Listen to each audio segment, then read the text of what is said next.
स्वामी आज नाही आंघोळ केली. आणि तरी आम्हाला शिवतेस. बरं आम्ही तुला शिवतोय, तुला उठवून बसवतोय, तर आम्हाला थांबवत पण नाहीयेस.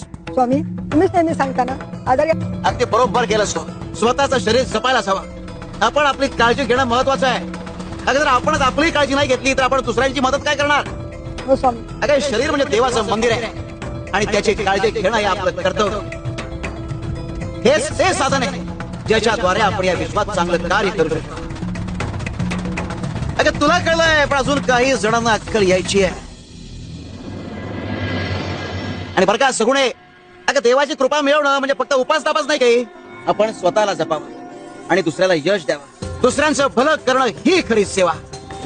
पण त्यासाठी आधी आपलं आरोग्य, आपलं मन स्थिर असायला हवं. तू आज जे केलंयस ते अगदी योग्य केलंयस. स्वतःची काळजी घेणं म्हणजे देवाच्या सेवेसाठी तयार होणं. आज तू जे शिकलीयस